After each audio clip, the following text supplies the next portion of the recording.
Yeah, thank you so much. Thank you so much for the invitation. It's an honor to be here for Hervé Fest.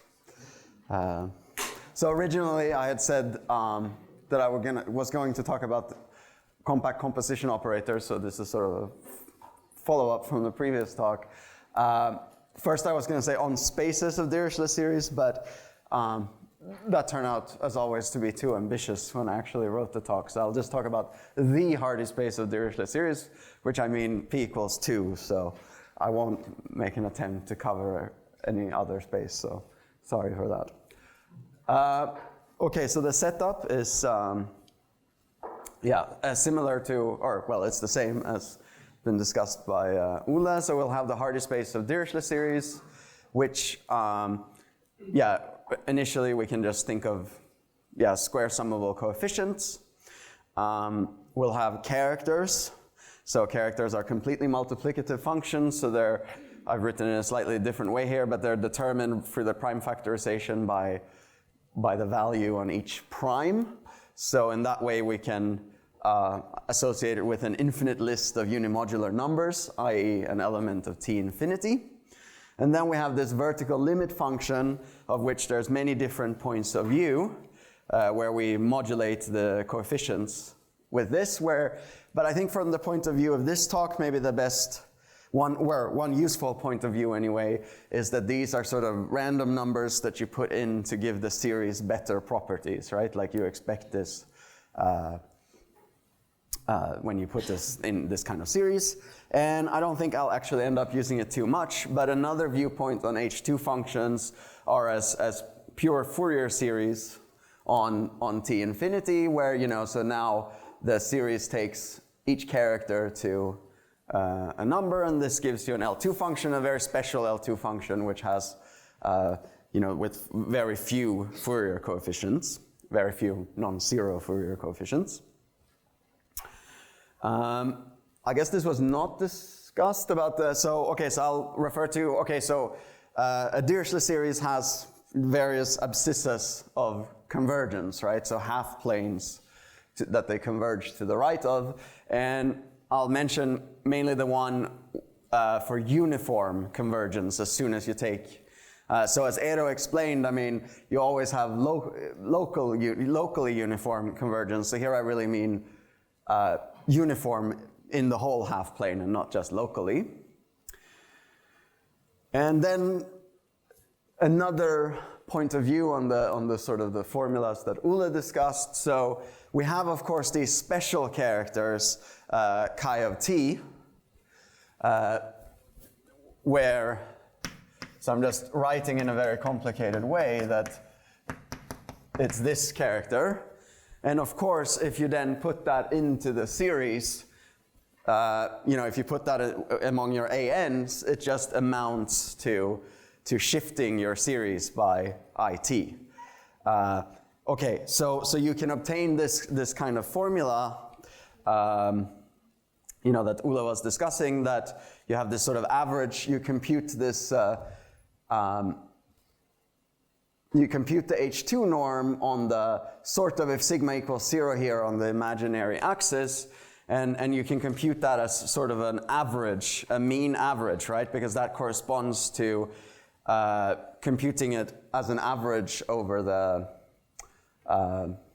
over these translations. And then the thing is that these translations, although they're a very small set in T infinity, by Kroneker's theorem, it's a dense they're a dense flow, so by the ergodic theorem, you can actually compute the L2 norm in this way.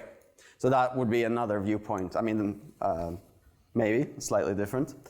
But this doesn't work for every H2 function, but it does work if it for example, I mean, Ole knows better conditions, but for example, if the abscissa of uniform convergence is 0, so that you have uniform convergence. Okay, and I'm going to be talking about composition operators and compact composition operators. So I'll just remind you about the classification of just the bounded ones. So, I'm interested in, okay, so we compose with an analytic function phi. And, okay, so first of all, when is such a composition bounded on this Hardy space of Dirichlet series? Well, it turns out that the symbol has to be of this form. So there's a phi 0, which is a Dirichlet series. Okay, so the symbol is a Dirichlet series, but then it's plus this linear part here. So it's a sum of two things. And okay, and this series has to be of the type where it converges down to 0. And then there's sort of two different cases. One of them is when this linear term isn't actually there, because this integer c0 there is 0. And in that case, it turns out that it has to map, the c0 is the half plane where real part of s is bigger than 0. So in that case, it has to map that half plane into c1/2, which makes sense because functions in H2 live in this half plane c1/2 by Cauchy-Schwarz. But in the other case, where you do have this integer c0 there, then actually it should map c0 into the larger half plane c0, which is sort of confusing the first time you see it, since functions don't live there. So this is, and as explained, this is sort of reflected in this, for example, in this composition formula.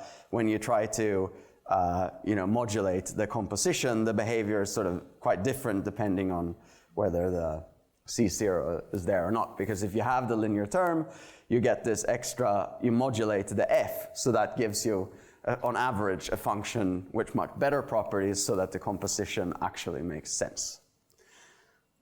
Okay, so that's kind of I spoke very quickly now, but I hope that that's okay. So that's sort of the background for this. And now I want to talk about these compact operators. And so there's sort of two different cases, and at the first part of the talk, I'll talk about c0 equals 0, and then I'll talk about when you have a linear term in the second part of the talk. So this conference has composition operators in the title, so many of you are probably familiar with that. So one of the sort of canonical ways to treat a composition operator is that you write a sort of Littlewood-Paley identity that involves the derivative, and the derivative gives you like a Jacobian factor, so you can make a change of variables and end up with a norm expression that involves the counting function, like the Nevanlin counting function. So that's a sort of typical approach. And in this case, okay, so now we're looking then, so the natural thing, if you believe that the norm should be, we should have the norm with this kind of Carlson formula, an average norm like this, then we should have an average Littlewood-Paley type identity, and we do, and it looks like this. So I'm not going to try to give any explanation for this, but p equals 2 here, so we can just compute with coefficients if need be, just with Fourier series, just expand everything and so on. And then and now this is convenient to compute this c phi of f, right? Because because we have this thing, so by the chain rule, we end up with this, and this, this here is exactly the Jacobian of the change of variable. The w is equal to phi, since it's an analytic function. So that's the standard thing. So we write the composition, we put it in this formula, we make the change of variable, and okay, it's a non-injective change of variable because we can have a lot of pre-images, so that's why you end up with a sum here. Like if this somehow was an injective function, you would just have, this real part of s comes because there's a sigma here in the formula. And okay, so you just look for each w, you look at the pre-images, and sum over the real part, and this is happening in a strip, right? Because I do this in this integral from where the imaginary part is between minus t and t. And so after making the change of variable, you look at all the pre-images that lie in this strip. Okay, and so once you're faced with, so here's, by the way, another indication that C0 matters a lot, because of course this expression that we've just arrived at makes no sense in the, when you have a linear term there, because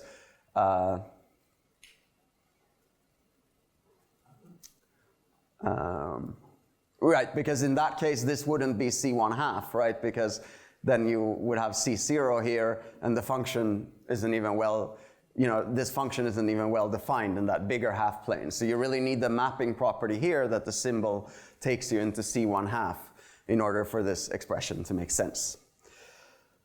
Okay, but once you're faced with this, of course it now makes sense that you want to put the limit inside the integral and try to take a limit of this type of object here, right?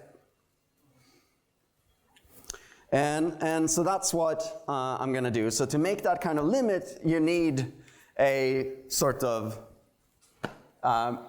you need a technical lemma, right? You need some kind of bound, just, dominated convergence or whatever. You need some kind of bound that's independent of t and sigma in order to commute the limit inside here.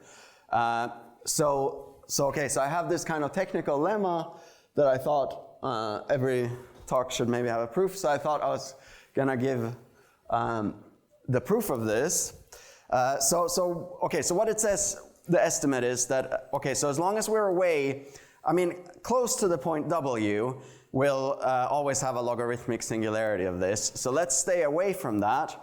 But as long as we stay away, this says that, we're less than the logarithm of this thing, which behaves since we're away from the singularity like this. In particular, an important thing here is that you get decay when the imaginary part of W is large, right? So when the imaginary part gets large, this actually behaves like 1 over the imaginary part squared. And this is a sort of t-independent estimate. And yeah, so the proof of this reduces to, I want to use the usual Littlewood inequality for the usual Nevanlina counting function in the disk. So I want to map things into the disk and use the classical Nevanlina counting function. So let's do that. So let's define, okay, it has a drawback.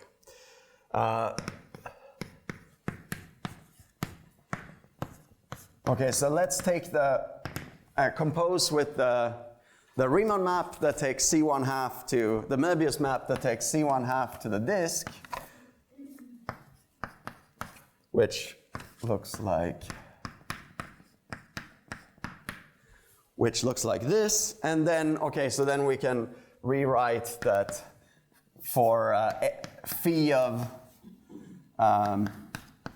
S to be equal to W is of course the same as for this to be 0.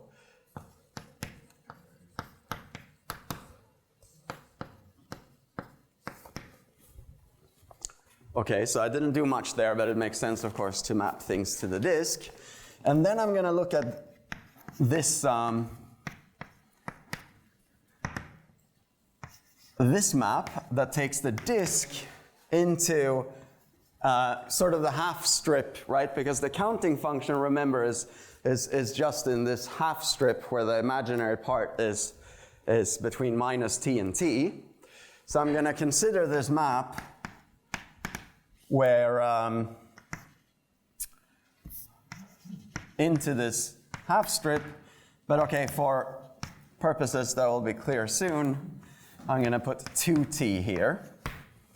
And so it's so this is the Riemann map with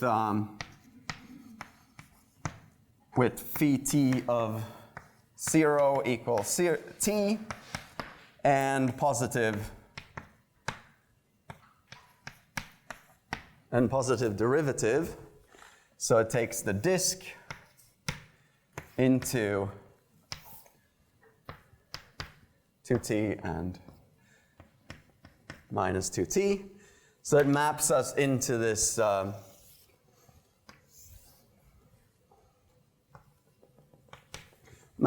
into this strip. So maybe I should call this, or no, let me call it phi of 2t so I don't get confused. Okay, then the point is that, okay, if I now look at just the points where the imaginary part lies between t and minus t, so I look at a smaller box like this,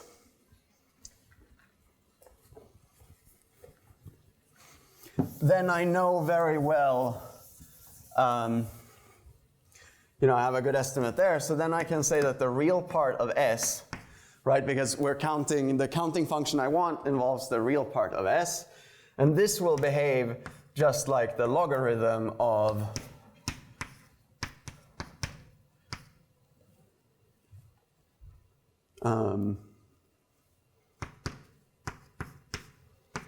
as long as I say that I restrict myself a bit to here. So as long as I remain in this red box I drew over there, I have this estimate. Why? Well, because the logarithm we know behaves like 1 minus, right? It's basically, it's the distance to the boundary here, right? But the real part of S in this box here also corresponds to the distance to the boundary. So it's just like a change of variable because the derivative doesn't do anything scary as long as I don't get close to these corner points here.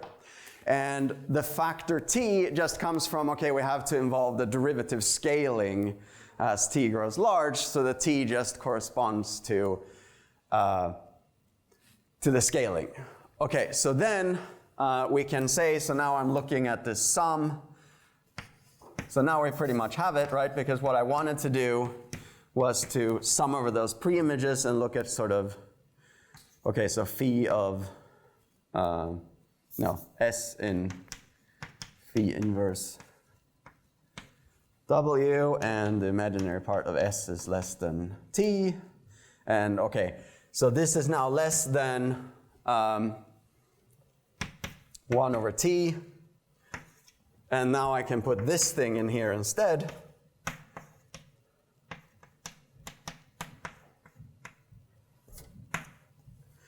And now, okay, so the sum is, so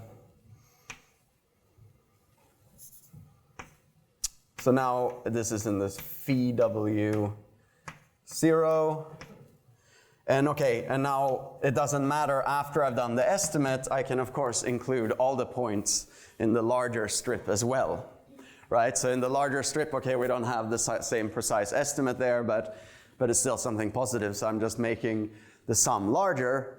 And so now the point is with this estimate that now I am, and this is a classical Nevanlin accounting function, right? Maybe I should have said that the classical Nevanlin accounting function is with a log. So this is the Nevanlin accounting function of have some notes. Just so I don't write the wrong thing.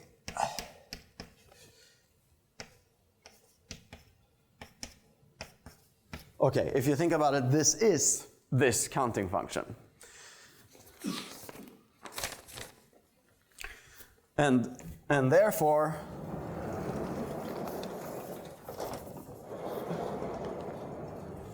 now we can apply this Littlewood inequality here. Just the classical Littlewood inequality in the disk to say that this is less than log 1 over, well, it's phi W at the point phi of 2t 0, which is at the point t. And this is almost what I promised. So this is Um,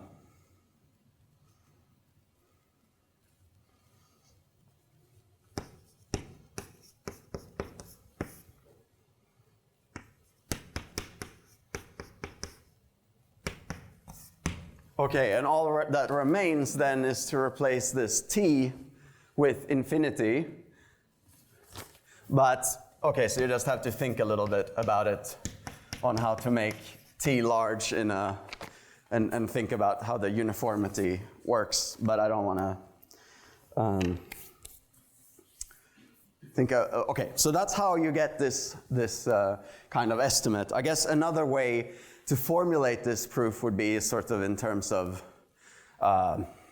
something with like harmonic measure of this half strip or something like that. But all of those things are essentially equivalent.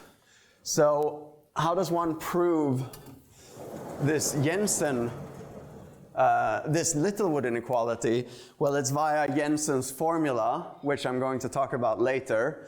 So let me just no, I don't want to prove it. I want to state what Jensen's formula is. So it says if I have a map in the disk with, okay, let's say we don't have a 0 there, then it says that, okay, if I sum, and if I sum over all the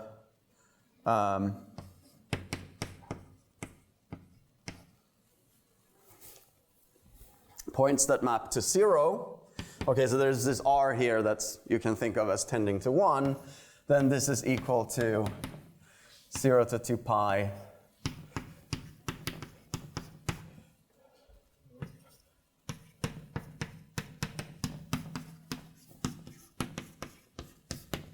okay, so this is Jensen's formula. Huh?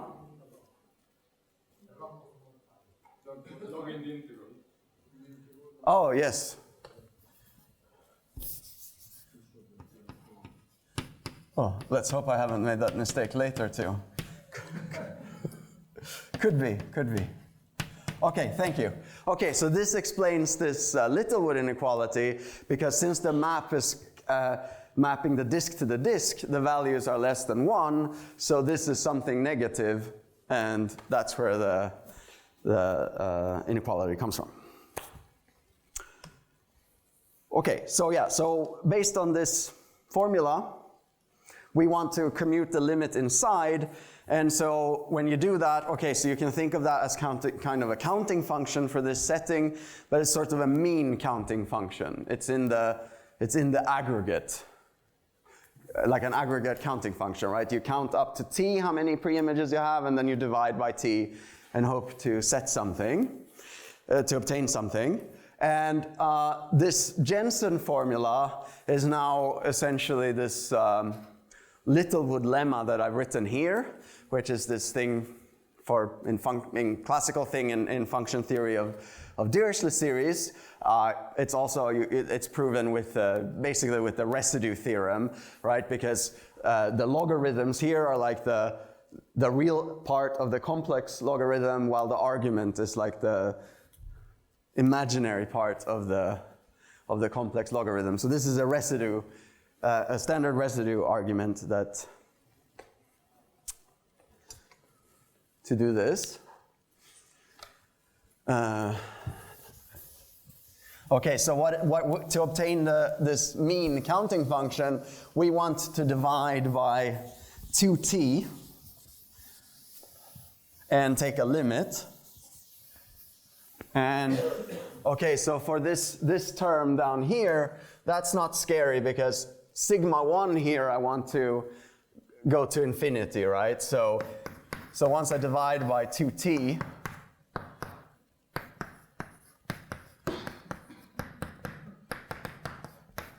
this thing will just be like the, value at infinity when sigma 1 tends to infinity. So this term is completely harmless, right? Just behaves like the value at infinity because there the series converges very well and so on. And the arguments are also fine. Where it converges well, you just compare the difference between the two and like integrate. And for, yeah, so the argument is not a problem either. The only term, see, I forgot the log again. I think this will happen more times.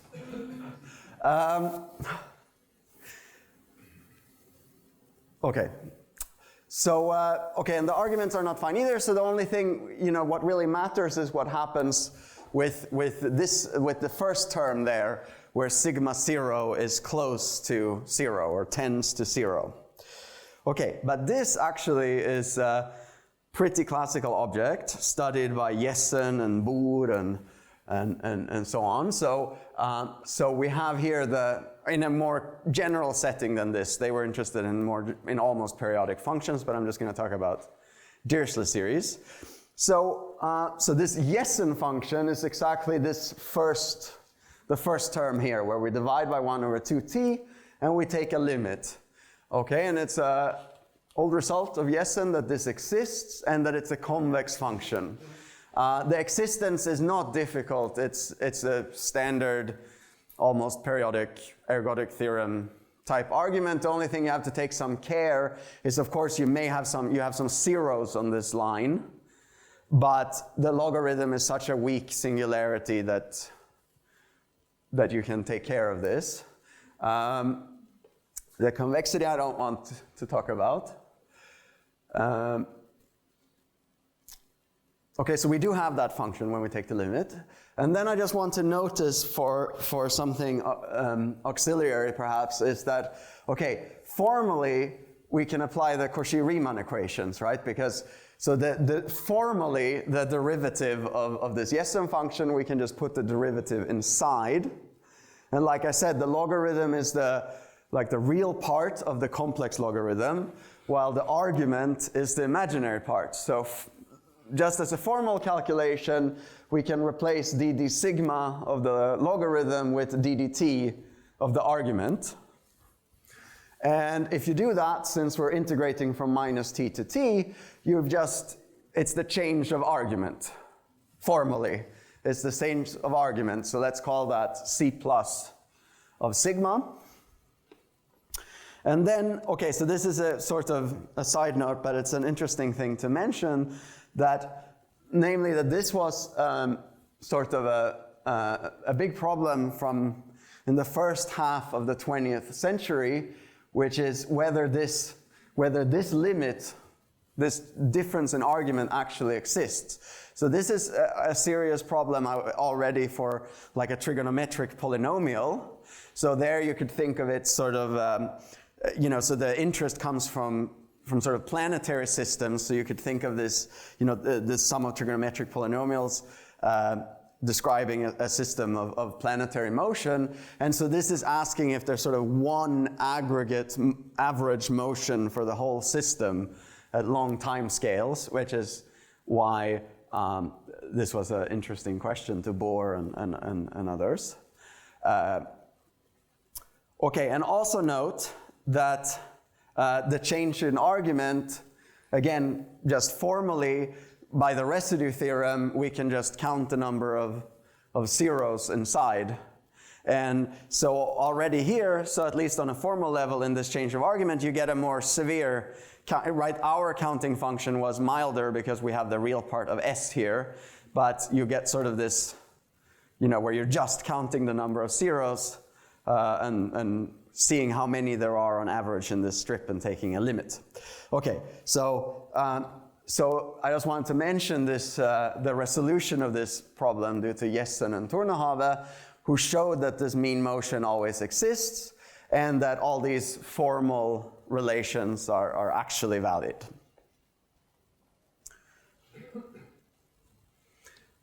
Okay, but, okay, so now I have given you all the ingredients that we need that are needed to prove, the existence of the mean counting function. Okay, so we have to assume something on the behavior, a little more than this. We have to assume something on the function, how these things behave. I mean, in our case, we have these symbols that map into C1/2. So certainly this is very satisfied. But just to be a bit more general, you can put this kind of Nevanlinna type, average Nevanlinna type condition. And if this holds, then the mean counting function exists, and you get exactly, right, the limit of this Jessen function. And this formula here is exactly the analog of the Jensen formula, right? Because this is, okay, forget about this W, just let's W is 0. Then this is exactly saying that, the Jessen formula is the integral, the mean integral of the logarithm, and this is just the value at infinity. So this is exactly the Jensen formula, and just as we had, you get this kind of Littlewood inequality immediately from this. So if F is maps into the disk, then you have this inequality, the Littlewood inequality, because these logarithms are all negative, so this is a negative term here. And then of course, okay, I'm not interested in maps into the disk, I'm interested in maps into C1/2, but of course by this same Möbius map that I had before, that's the same thing. So once you change the variable, you get this Littlewood inequality. And this is of course the same expression that I had before, but now with a constant 1. But the difference in the technical estimate was of course that, right, here was, when I wrote less or equal, it should have been, my arms are not sufficiently long, but here should have been, here should have been, there's some constant here. But here it's with 1, but of course those estimates are uniform. So we need both. Probably talking a bit too fast, but. Okay, so now we have, in my opinion, like an analogy with the classical setting. And just to say a few things, so based on this, maybe this mean counting function is an independently interesting thing. So the next thing, is just to connect back to Ole's talk, where he mentioned how to detect inner functions. Well, he talked about mappings into C1/2 and saying that the real part is equal to C1/2, but I wasn't in accord with his slide, so I wrote instead for an inner function. So that you have in L2 you have you have boundary values 1 almost everywhere, and like Ole mentioned, this is kind of difficult to check directly in the half plane, because when you approach the boundary, it sort of doesn't tell the whole story. But you can detect this with the mean counting function. So you have an inner function if and only if you have equality in the Littlewood inequality for 1 and then almost every or even quasi every W. This, so you can detect it with this function. This quasi-every comes from the same reason as always when you want this integral to be 0, right? So to have equality in the Jensen formula means that when we take r tending to 1, we want this integral to be 0. Well, when do we get that to be 0 for a function mapping the disk to the disk? Well, it's exactly, for an inner function, it's exactly when you don't have a singular inner factor. Right? If you have a singular inner factor, you end up with some mass here. But when you don't, so it's, and then you have this kind of argument that when you take these Blasch, shifts, these Frostman shifts of the function, then for almost every W, or in fact quasi every W, you don't have a singular inner factor. So that kind of argument survives here. And then I also wanted to put this is a negative argument, because our definition, a negative result, I mean, because the argument is positive for a negative argument. Because you can wonder, the definition is annoying, right? That you have this that first we should take a limit in t, and then we should take a limit in sigma, which is not very beautiful. So you can wonder if we can skip that, but this is a negative result saying that you can't. This is with Ule and with Thanos Korupis, who, well, yeah, unfortunately couldn't be here today. So this is a negative result because in this here we're looking at the function when sigma is equal to 0, right? So we're not taking this limit. And then we have an example where this is as large as possible, like basically this, where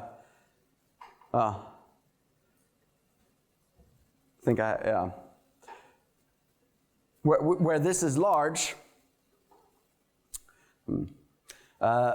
And the way to set that up is essentially by ensuring that about the singular inner factors, but the actual counting function is much smaller, right? So for any epsilon, we can make this, so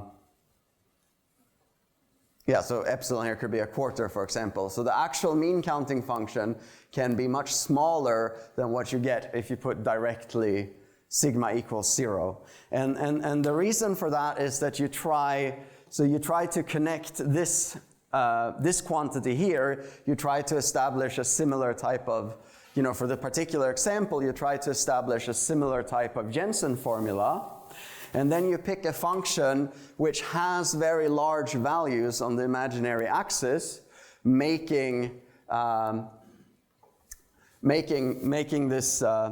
this alternative counting function quite large, but the actual function is actually much smaller, which makes the counting function small. That's basically how it works. So it's the same phenomenon that was mentioned earlier, that the imaginary axis of it is a very small part of T infinity, so it's not seen. So the function can be very poorly behaved there without being noticeable, really. Okay, maybe that didn't make sense, but. Okay, on the other hand, I had seen earlier with Thanos, we saw that, okay, if you put a character, then everything is fine.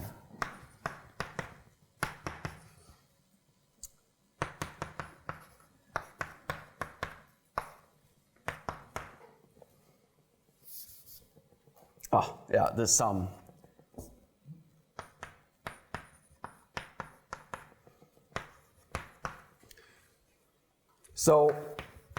So as maybe expected, so for almost every character, this is not a problem, but for a specific function, it may not hold. Okay, that was kind of a side note just to study this function. In terms of returning to the talk about compact operators, we now have, I've given you everything we need to change the variables, right? We do this Littlewood-Paley formula, we change the variables, we can now take the limit, and then we get this kind of embedding question, right? When is this embedding here, or this derivative type embedding bounded? And in general, we don't understand such embeddings for the Hardy space, and that's essentially because the kernel of this Hardy space is the zeta function, and we don't understand sufficiently well sort of the behavior for large imaginary parts in order to deal with that. But for this particular class of embeddings, it is fine because we have this Littlewood inequality, so we get automatic decay. This embedding always has this decay that lets us treat small parts towards infinity, right? If we want to look at this, okay, so yeah, I want to do that. I don't know how much time I have, so I'll see. But basically, yeah, because you have, 10 minutes. Okay, then no. Okay, but because of this automatic decay, you can deal with this. Okay, because I also wanted to talk about the case of, okay, yeah, and then when you deal with this, you get sort of the expected result, that the operator is compact if and only if the counting function is little o of the real part of w minus a half. Okay, so I wanted to finish by talking about the less understood case that we don't understand so well, which is when we have really this linear term. So in this case, the mapping properties are different, and I would say we don't understand necessary conditions well at all in this setting.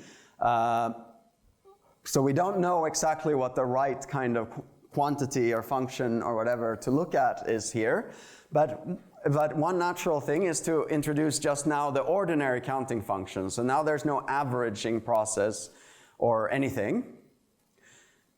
So we just sum. And then Bayart, in his thesis work with Kefelec, I think,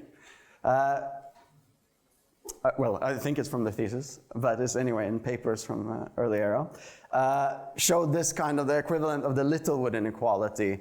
And you can wonder, or I wondered at first why we're dividing by C0 here. But this is because in this case, right, it's very different because in this case, the plus infinity is always a fixed point of the map. And if you map things to the disk by the conformal map that we had earlier or something like that, then you get a fixed point, and the angular derivative at that fixed point will be 1 over C0. And that's where this number comes from, right? So the Julia lemma, or Julia-Carat-Theodori theorem would say this without the counting function, but just for a pre-image, and then you have to make it into a counting function version. So that's where this factor C0 comes from. It's just the angular derivative at infinity. Okay, so like I said, we don't understand necessary conditions that well. So we can talk about functions supported on a set of primes. So that means that any non-zero coefficient, the n can only be factors into primes from this given set of primes P. So we have this kind of, Bayart had this kind of result that if you're supported on a finite set of primes, which is of course quite special, then you have this kind of necessary condition for compactness. And the way to do this is when you only have a finite set of primes, you can look at these sort of partial set of functions depending whether factor only into those primes, and those do actually converge down to C0, so you can do like a reproducing kernel test to see this when you only have finitely many primes to work with. And then maybe 10 years later, Balliol saw he said, okay, but he had other conditions. He also said that if also the imaginary part is bounded and you have a finite set of primes and you're finitely valent, so another condition, which I don't know how to check, then you can put a necessary condition in terms of a counting function. But, there's a lot of conditions here, so we don't understand necessary conditions very well. Okay, here is a very, very, very modest result with Ole. So we just looked at the case when it's supported on a single prime. So that means that the Dirichlet series part of the function just, is in terms of powers of 2 to the minus s, for example. Okay, then we showed that compactness is characterized by this thing, which, okay, is a modest result, but one thing was that we got to use this technical lemma for this, because the periodicity here, the periodicity of the Dirichlet series part of the symbol, sort of naturally splits your space into small subspaces depending on that. And for each of those, you have sort of a counting function, but just over a strip of fixed width. And then we recognized, but we know how to do the technical estimate for this kind of thing. That's what's on the board over there. So when we were in this situation where we had this sort of orthogonal split from the periodicity, then we had a better estimate on those, and we could actually deal again, we had decay in the imaginary part, so we could actually do something. And then Bayart realized what to do for the sufficiency. So I have this Littlewood-Paley formula that I commented only really works in the setting of C0 equals 0. If you want a general formula, it has to involve this character chi, right? Because you need to have a chi to make your function better so you can actually do something. And so a Littlewood-Paley formula takes this kind of form. So it's an integral formula in a strip between -1 to 1, right? It's still a half strip, but we're also integrating over all characters. And then you can check that you get the sort of Littlewood-Paley formula. And now, if you make the change of variable in this, you end up with, because here I'm integrating over a finite strip, then you do end up with this kind of restricted counting function. Okay, because here I'm only between -1 and 1, so the restricted counting function where you have better estimates comes in, and then Bayart saw that this technical argument is actually, the details that I kind of skipped are independent of chi, so that actually you get this estimate uniformly in the chi's, and then Bayart was able to give the best, sufficient condition that we have, which is that if this counting function behaves like little o of the real part, then the operator is actually compact. Okay, but I don't know, and I don't really have a guess. Like, a natural question would be, do I believe that this is the right condition? And I don't have a definite opinion on that. Okay, so one sort of weakness of this talk is that because I ended up having so much too many things to say, so I didn't really give any overview or results of our RV, and this is RV Fest, but I mean, I think I'm not exaggerating to say that I've learned almost everything I know about composition operators from RV's papers, and I'm very grateful for your work, and I know from conversations with my colleagues that everyone is very, very impressed that that you keep going and you're still working, and not only are you working, you're still producing excellent mathematics. And I know everyone is very impressed with this. So I don't have a sort of, so I don't know what the necessary condition for compactness should be, but at the very least, I dare to say, make this claim here. Thank you.